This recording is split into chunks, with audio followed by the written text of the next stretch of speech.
اشرف صاحب، یہ عید اور اس کے ساتھ ہمارے یہاں ایک اور چیز ہے نا، صدقہ فطر جس کو کہتے ہیں، تو اس کی تاریخ اور ماخذ اور اسلام میں اس کی مشروعیت کے متعلق کچھ بتائیے۔ جی، صدقہ فطر یا زکوٰۃ الفطر ایک نوعیت کی زکوٰۃ ہے، ایک نوعیت کا انفاق ہے، اور یہ بھی جس طرح رمضان کے روزوں کو مشروع کیا گیا اور اس کے اختتام پر عید کی سنت کو جاری کیا گیا، مذہبی تہوار مقرر کیا گیا، اسی طرح انہی دنوں میں یعنی اسی عہد مدنی میں جب روزے اور عید کی مشروعیت ہوئی ہے، اسی زمانے میں اس کے ساتھ ایک سنت اس انفاق کی بھی مسلمانوں میں رسول اللہ صلی اللہ علیہ وسلم نے جاری کی، اور یہ بھی ہم کہہ سکتے ہیں کہ یہ دین ابراہیمی کی سنن پر جو رسول اللہ کے ذریعے سے سنت کا اضافہ ہے، انہی کی مثالوں میں سے ایک مثال ہے۔ تو یہ رمضان کے اختتام پر اور عید کی نماز سے پہلے اس کا وقت ہے، اسی وقت کے لیے اس کو مشروع کیا گیا ہے۔ تو اور یہ بھی مسلمانوں نے جیسے ہی رسول اللہ سے لیا تو اس پر اس زمانے میں بھی برسوں عمل کیا، اور اس پر بھی مسلمانوں کا اس زمانے میں بھی اجماع اور تواتر رہا ہے، اور اسی طرح یہ سنت سے، اجماع سے، تواتر سے ثابت ہے، آج بھی اس کا یہی ماخذ ہے۔ صحیح۔ تو یہ اصل میں یوں ہوا ہے۔ اب اس میں جو تفصیل ہے کہ صدقہ فطر، تو وہ تفصیل یہ ہے کہ نبی صلی اللہ علیہ وسلم نے عید کی نماز سے پہلے کے لیے یہ حکم فرمایا کہ لوگ نماز کے لیے نکلیں، اس سے پہلے اس کو ادا کر دیا جائے، اور ساتھ ہی اس کی تفصیل بھی واضح رسول اللہ صلی اللہ علیہ وسلم نے اس طرح فرمائی کہ آپ نے اس کی مقدار مقرر کی، اس کی باقاعدہ مقدار مقرر کی، اور فرمایا کہ یہ گویا کہ 1 صاع کی مقدار کا اناج ہے۔ اس زمانے میں اناج کی صورت میں ہی یہ ادا کیا جاتا تھا، حضور نے بھی اناج کی صورت میں اس کی مقدار 1 صاع مقرر کی۔ یہ اس زمانے کا ایک پیمانہ تھا۔ تو علماء نے اس کے حوالے سے لکھا بھی ہے، اس کی تحقیق کر کے، کہ آج کے زمانے کے لحاظ سے اگر دیکھیں تو یہ تقریباً 2.5 کلو گرام یا اس سے کچھ اوپر اناج بنتا ہے۔ وہ جو پیمانہ تھا، صاع جس کو کہتے ہیں، یہ اتنا بنتا ہے۔ بعض محققین نے کہا یہ 3 کلو گرام اناج بنتا ہے۔ ٹھیک۔ تو اس زمانے میں اناج کی صورت میں یہ صاع کا پیمانہ مقرر کر دیا اور یہ ادا کیا جاتا تھا۔ تو نبی صلی اللہ علیہ وسلم نے اس معاملے میں یہ ہدایت فرمائی کہ یہ جو انفاق ہے یا یہ جو زکوٰۃ کی ایک صورت ہے جو خاص طور پر عید کی صبح ادا کی جائے گی، اس میں یعنی ہر مرد اور عورت، چھوٹے بڑے اور آزاد غلام، ہر ایک پر اس کو لازم کیا ہے، ہر ایک کی طرف سے اس کو ادا کیا جائے گا، اور لوگ نماز کے لیے نکلیں گے، اس سے پہلے تک اس کا ادا کرنا اس کا وقت ہے، آخر وقت ہے۔ جہاں تک پہلے کی بات ہے تو ہم باقی آگے بات کریں گے کہ اس کے وقت کے حوالے سے۔ اچھا صاحب، اس کے اندر ایک چیز ہوتا ہے نا، لفظ جب صدقۃ الفطر، یہ ایک تو فطر کا لفظ پتہ نہیں میں صحیح بول رہا ہوں یعنی عربی لحاظ کے لحاظ سے وہی بتائے، اور اس کا مطلب کیا بنتا ہے، معنی کیا ہے؟ جی، صدقۃ الفطر یا زکوٰۃ الفطر جب کہتے ہیں تو اس کا مطلب یہ ہوا کہ روزہ کھولنے کا صدقہ، افطار کا صدقہ، بریک فاسٹ کا صدقہ، ٹھیک ہے، یہ اس کا مطلب ہے۔ کیسے ہے اس کی آپ دیکھیں نا، اس لحاظ سے سمجھیں کہ ہم مسلسل 30 دن یا 29 دن روزے رکھتے چلے جا رہے ہیں،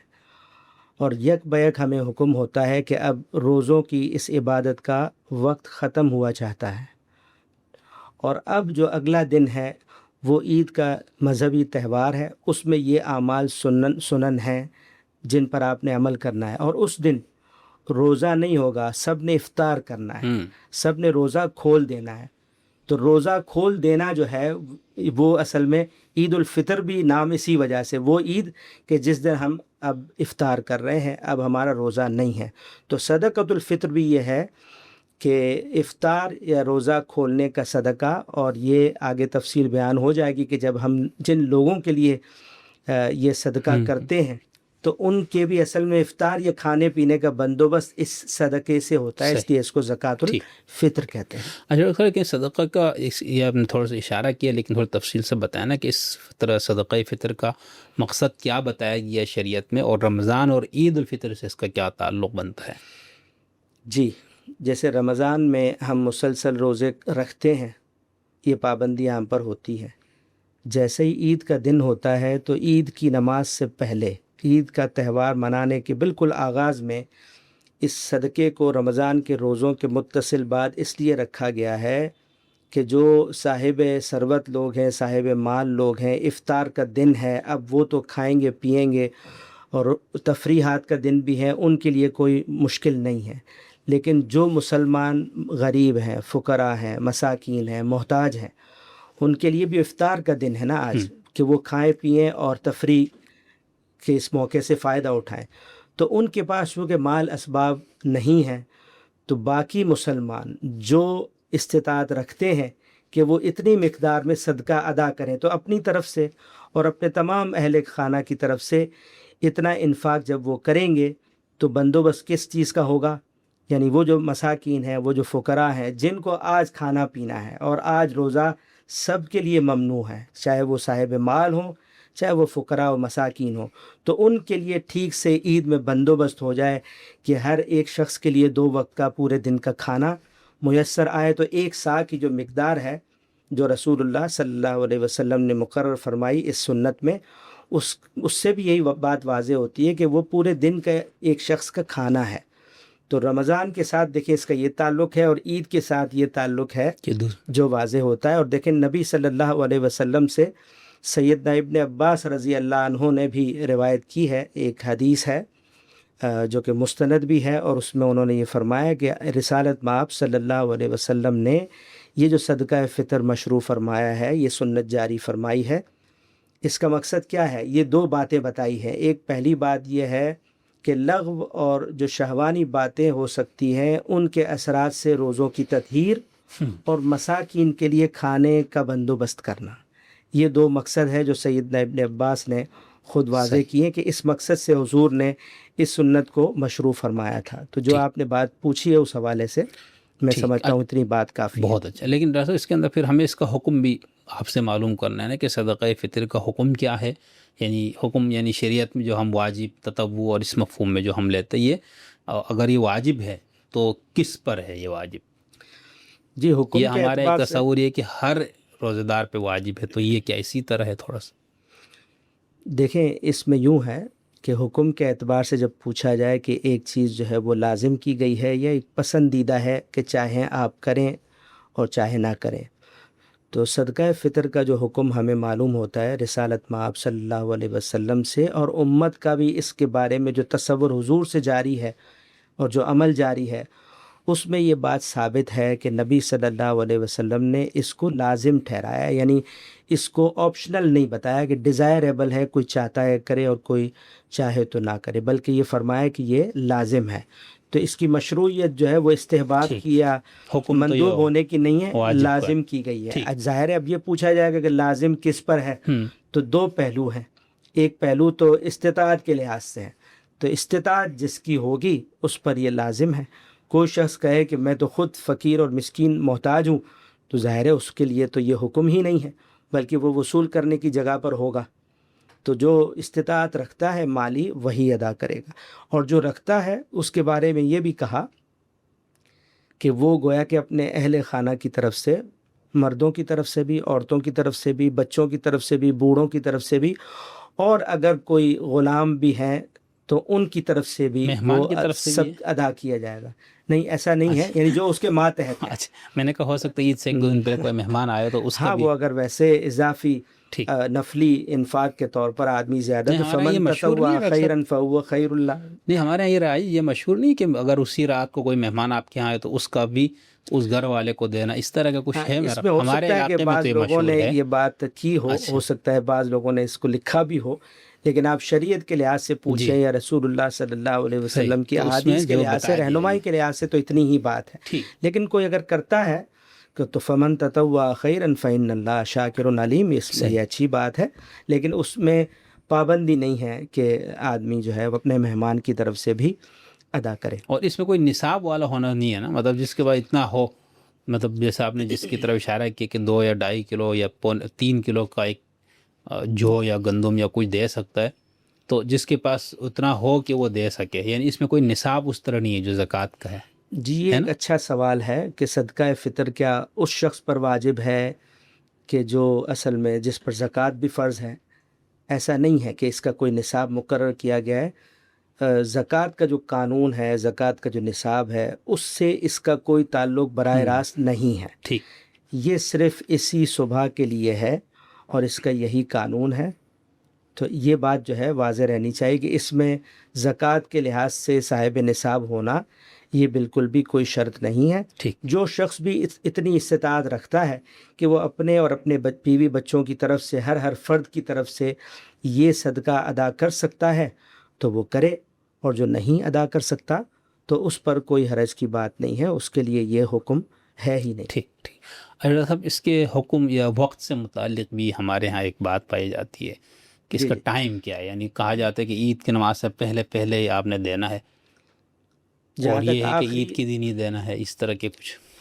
قطعاً ہے تو بتائیں. اس کے آخری وقت کا جہاں تک تعلق ہے تو اس پر تو اہل علم کا اتفاق ہے کہ سنت میں یہ بات مقرر ہے کہ عید کی نماز سے پہلے اس کو ادا کر دینا ہوگا. اس کے بعد اگر ادا کیا جائے تو یہ عام صدقہ ہے، یہ صدقہ فطر شمار نہیں ہوگا. تو اس کا مطلب یہ اس کی آخری حد یہ مقرر کر دی گئی ہے، اور یہ بات معقول بھی ہے، سمجھ میں بھی آتی ہے، چونکہ عید کی نماز کے بعد ہی گویا کہ لوگ کھانے پینے اور اسی طرح تفریحات میں مشغول ہوں گے. تو عید سے پہلے اگر ادا کر دیا جائے تو انہی ضرورت مندوں، فقراء اور مساکین کے لیے یہ بندوبست ان کے ہاتھ میں آ جائے گا. تو یہ تو اس کا آخری وقت ہے. اور جہاں تک اول وقت کی بات ہے تو اس کے بارے میں اہل علم نے ایک سے زیادہ آراء دی ہیں. یہ چونکہ رسول اللہ صلی اللہ علیہ وسلم سے اس معاملے میں کوئی قطعی چیز معلوم نہیں ہے کہ آپ نے کوئی متعین وقت آغاز کا بھی مقرر کر دیا تھا، تو اس لیے اہل علم کا اختلاف ہوا ہے. تو بعض اہل علم کہتے ہیں کہ جیسے ہی آخری روزے میں غروب آفتاب ہوتا ہے تو وہیں سے اس کا وقت شروع ہو جاتا ہے. عید کی رات میں اس کا وقت ہے اور یہ شروع ہو چکا غروب آفتاب کے بعد. اور دوسرے اہل علم کا کہنا ہے کہ نہیں، یہ فجر کا جو وقت شروع ہوتا ہے، فجر کی نماز کا وقت جہاں سے شروع ہوتا ہے عید کے روز، وہاں سے شروع ہو کر عید کی نماز سے پہلے تک کا ہے. تو یہ ایک اختلاف ہے. یہ تو کچھ لوگ ایڈوانس بھی دے دیتے ہیں نا رمضان کے بیچ درمیان، اس کی کوئی پابندی نہیں ہے نا. جی، اس پر اہل علم نے گفتگو کی ہے، اور میں سمجھتا ہوں اس معاملے میں جن فقہا نے یہ بات کی ہے کہ اس کو اگر پہلے بھی دے دی جائے، یعنی صدقہ فطر کی تعجیل بھی کی جائے، تو وہ کہتے ہیں اس میں کوئی حرج کی بات نہیں ہے. کسی شخص نے یہی بندوبست بعض فقراء کا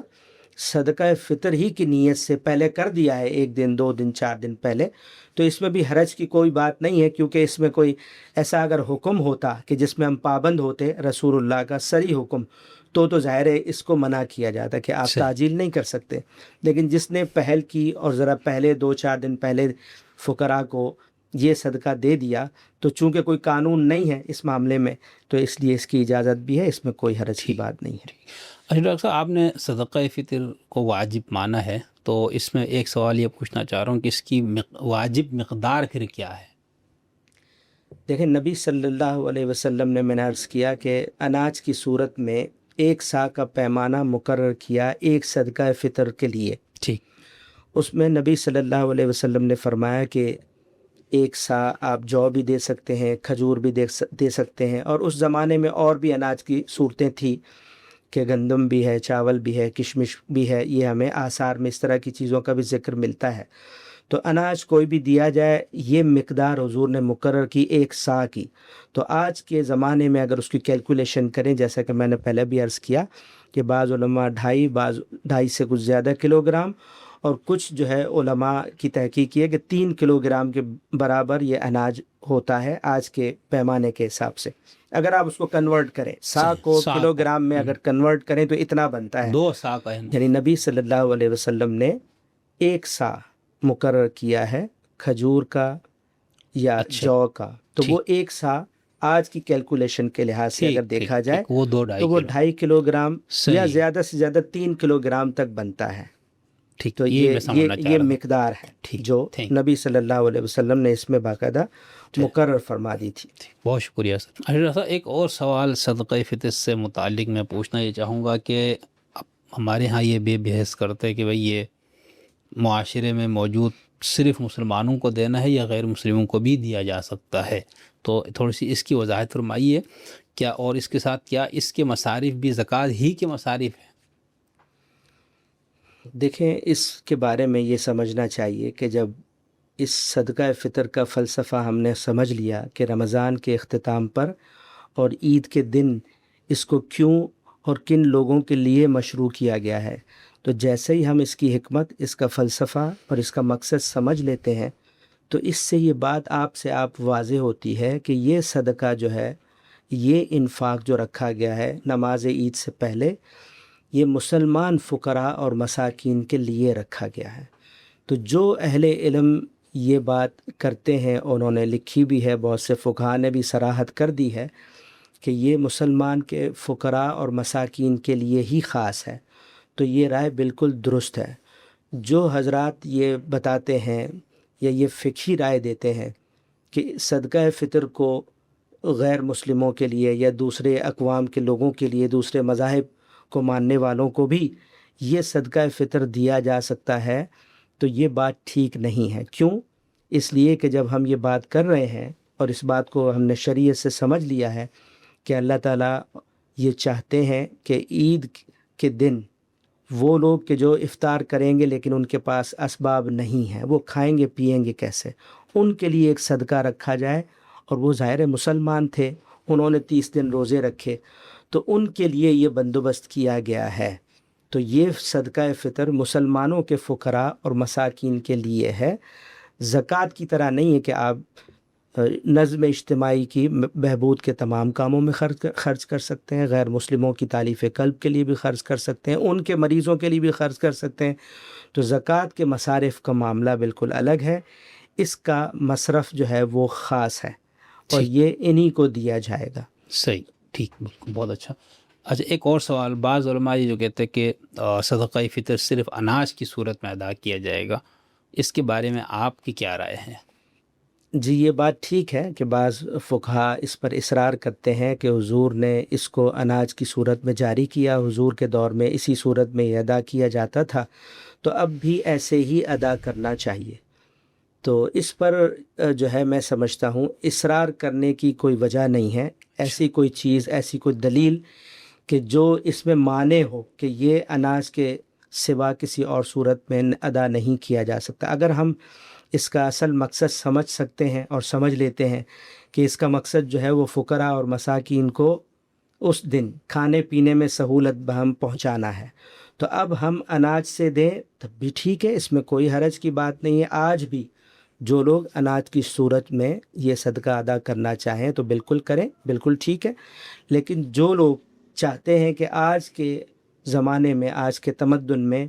اناج دینے کے بجائے ہم قیمت اس کی دے دیتے ہیں اپنی کرنسی کی صورت میں، تاکہ وہ اپنی چاہت سے جو چاہیں کھائیں پئیں، تو یہ اس مقصد کو پورا کرنے کے لحاظ سے بالکل ٹھیک ہے، اور اس مقصد کے اندر کسی بھی لحاظ سے کوئی خلل واقع نہیں کرتا کہ اگر قیمت ادا کر دی جائے۔ کیوں کہ دونوں کا مقصد ایک ہی ہے کہ جو مسلمان وہ روزے دار تھے کہ جو اب کھانے پینے میں ان کے لیے مالی مسئلے ہوں گے، تو کم از کم ہم عید کے دن ان کو یاد رکھیں، اور عید کے دن ان کے افطار کا اور پورے دن کے کھانے پینے کا بندوبست ہم کریں۔ تو ہم اس طرح بھی کر سکتے ہیں جس طرح حضور کے دور میں تھا، اور آج کے زمانے میں اگر فقراء اور مساکین کو ہم اس کے بجائے اس کی قیمت جو ہے اگر ہم ادا کر دیں، اپنی کرنسی میں مال کی صورت میں ان کو دے دیں، اور پھر وہ اپنی چاہت سے جو چاہیں کھا لیں، تو اس میں بھی شرعاً کوئی معنی اور کوئی چیز جو کوئی ایسی دلیل نہیں ہے قرآن میں، سنت میں، حدیث میں کہ جو اس کو روکے کہ یہ ٹھیک نہیں ہے۔ تو اس وجہ سے اس کو مباح رہنا چاہیے۔ جن فقہا کی یہ رائے ہے کہ ہم قیمت ادا کر سکتے ہیں،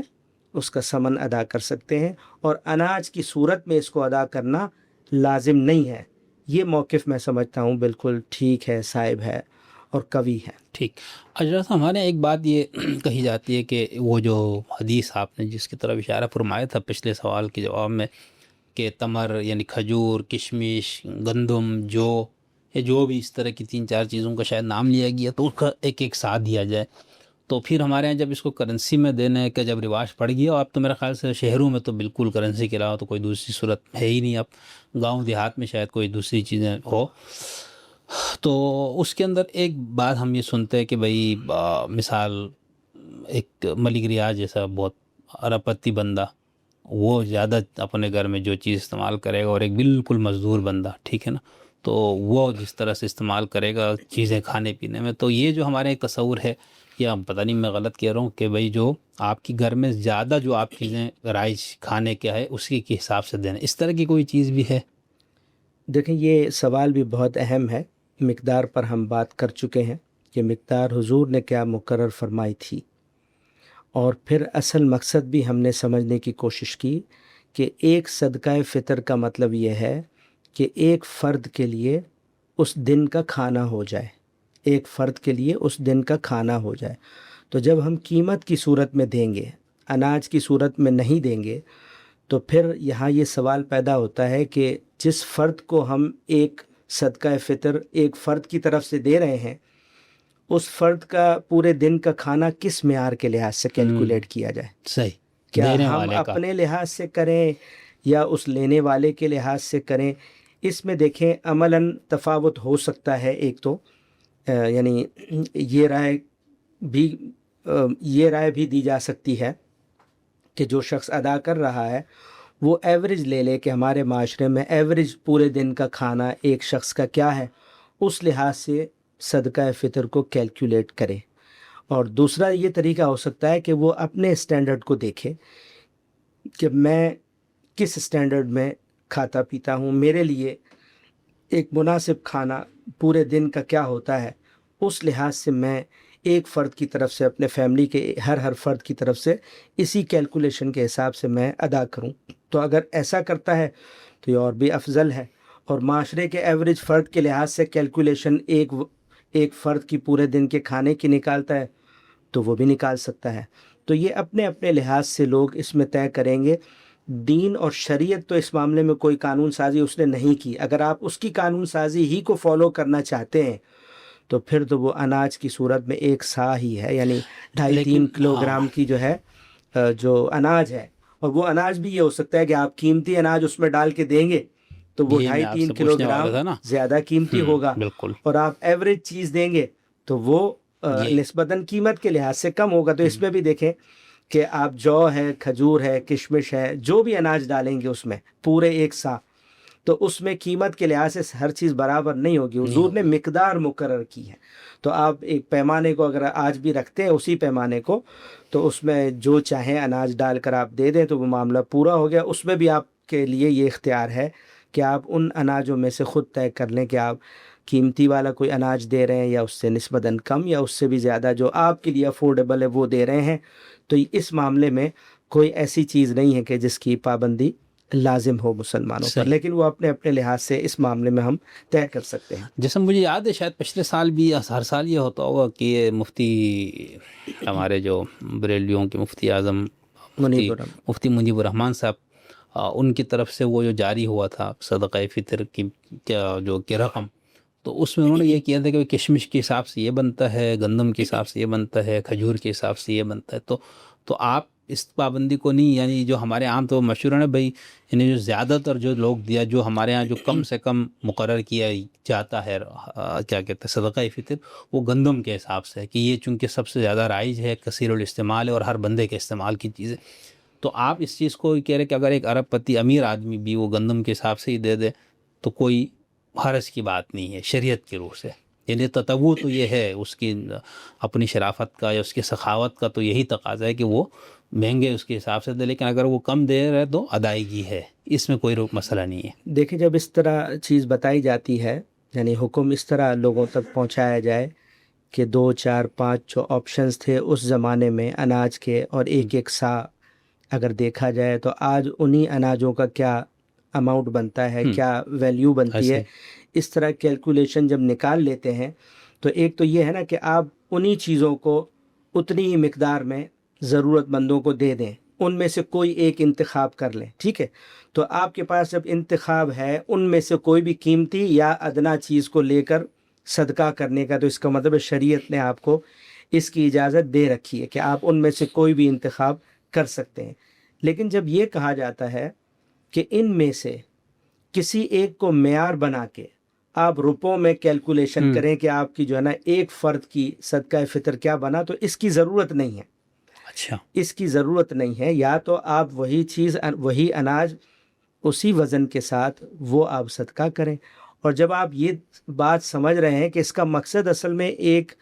فقیر کو، ایک مسکین کو عید کے دن کھانے پینے کا بندوبست کر کے دینا ہے اس دن کا، اگر آپ یہ چیز سمجھ رہے ہیں تو پھر تو میں سمجھتا ہوں افضل یہی ہے کہ ہم اپنے لحاظ سے، اپنے حالات کے لحاظ سے یا اس معاشرے کے لحاظ سے دیکھیں کہ اس کے لیے گویا کہ کیا جو کچھ ہم دے رہے ہیں ایسا تو نہیں کہ بس وہ ایک آدھ وقت کا مشکل سے کھانا ہی ہوگا. وہ اگر ایسا ہو رہا ہے تو سمجھے اس عبادت کا یا اس صدقے کا وہ جو مقصد ہے وہ پھر پوری طرح حاصل نہیں ہو رہا ہے. بعض اوقات ایسا ہوتا ہے کہ وہ کرنسی میں بہت کم بن رہا ہوتا ہے اماؤنٹ، جبکہ وہ پورے دن کا کھانا اس کرنسی میں اور اس اماؤنٹ میں نہیں بن رہا ہوتا. تو دونوں میں سے کوئی ایک چیز آدمی اختیار کر لے کہ یا تو رسول اللہ کا مقرر کردہ جو پیمانہ ہے اس وزن سے جو اپنی چاہت کے مطابق اناج آپ چاہیں وہ ادا کر دیں ایک ایک فرد کی طرف سے، اور یا پھر آپ اس اصل مقصد کو اس کے اصل فلسفے کو سمجھیں اور پھر ایک ایک ضرورت مند کو جب ہم یہ صدقہ دیں تو وہ ان کے لیے اس دن کا کھانا بنے، اس فرد کے لیے. ایسا نہ ہو کہ جو ہمیں کیلکولیشن بتا دی جائے کہ دیکھیں اس اناج میں سے سب سے سستی یہ چیز ہے، تو ہم اس کی کیلکولیشن نکالیں اور ہر فرد کو بس وہ روپوں میں پکڑا دیں اور معلوم ہو کہ وہ ایک وقت کا کھانا بھی ایک فرد کا نہیں ہے، تو اس سے وہ مقصود حاصل نہیں ہوگا. تو اس لیے اس تفصیل کو سامنے رکھ کر آدمی اپنے لیے جو بہتر سمجھے تو اس عمل کو اختیار کرے. صحیح. اجازت صاحب بس یہ آخری ایک اضافی سوال میں کر رہا ہوں، پتہ نہیں کرنا چاہیے نہیں. یہاں پر ہمارے ہاں تو جیسے عید الفطر پہ وَلِتُكَبِّرُوا اللَّهَ عَلَىٰ مَا هَدَاكُمْ وَلَعَلَّكُمْ تَشْكُرُونَ سے لے آتے ہیں کہ بھئی یہ اس میں یہ تکبیرات عید ان کی طرف اشارہ ہے، لیکن کیا نام ہے یہ جو صدقۃ الفطر ہے اس کا تو کوئی اشارہ نہیں ہے نا کتاب میں، قرآن مجید میں. یہ آپ بھی اس کو مانتے تو تکبر اللہ ما ہداکم سے استدلال ہو سکتا عید کا؟ دیکھیں یہ جو آیت ہے وَلِتُكَبِّرُوا اللَّهَ عَلَىٰ مَا هَدَاكُمْ، اس پر تو ہم کافی تفصیل سے گفتگو کر چکے ہیں کہ اس کا مقصد اصل میں کیا ہے اور اس کا مفہوم کیا ہے. ٹھیک ہے، یہ تو وہاں جو بات بتائی گئی اس پر تو ہم تفصیلی بات کر چکے ہیں. البتہ اس سے یہ بات جو اہل علم نکالتے ہیں، بعض مفسرین نے بھی کہی ہے، وہ کوئی بہت بعید بات نہیں ہے. ضمناً اس سے یہ بات نکلتی ہے کہ عید کا جب دن ہے، اور یہ صحابہ کے آثار سے بھی یہ بات معلوم ہوتی ہے کہ عید کے دن، بلکہ جو چاند رات ہے جہاں روزہ آخری ہمارا ختم ہوتا ہے، اس رات سے صحابہ کے ہاں ہمیں یہ آثار ملتے ہیں کہ وہ تکبیر پڑھتے تھے. تکبیرات جو ہے وہ یہ مطلق تکبیر ہوتی تھی، کسی بھی وقت پڑھ لی، کہیں بھی بلند کر لی، مردوں نے عورتوں نے، بازار میں نماز میں جاتے ہوئے، عید کی نماز میں جاتے ہوئے. تو اس طرح تکبیر کا رواج ہمیں ملتا ہے آثار میں، اور خاص طور پر نماز عید کے لیے جاتے ہوئے بھی ملتا ہے. تو نماز عید تک تکبیرات بلند کرنا یہ ہمیں صحابہ کے آثار سے ملتی ہے یہ بات. تو اگر کوئی شخص اس آیت سے بھی اس کو کنیکٹ کرتا ہے تو اس میں بھی کوئی حرج کی بات نہیں ہے، لیکن آیت کے اندر جو اصل مفہوم ہے اس پر ہم تفصیلی بات کر چکے ہیں. دوسرا جو پہلو ہے آپ کے سوال کا وہ صدقہ فطر کے حوالے سے ہے کہ کیا اس کا کوئی ماخذ بھی قرآن مجید میں ہے یا یہ صرف سنت ہی اس کا ماخذ ہے. تو اس لحاظ سے اگر ہم دیکھتے ہیں تو یہ بات بالکل واضح ہے، بالکل قطعی ہے کہ یہ رسول اللہ صلی اللہ علیہ وسلم کی طرف سے جاری کردہ سنن میں جو دین ہے، جو شریعت ہے، یہ اس کے ذیل کی چیز ہے، اس کا قرآن مجید سے کوئی تعلق نہیں. اور اسی طرح دین ابراہیمی کی روایات سے بھی عید کا اور صدقہ فطر کا دونوں کا کوئی تعلق نہیں ہے.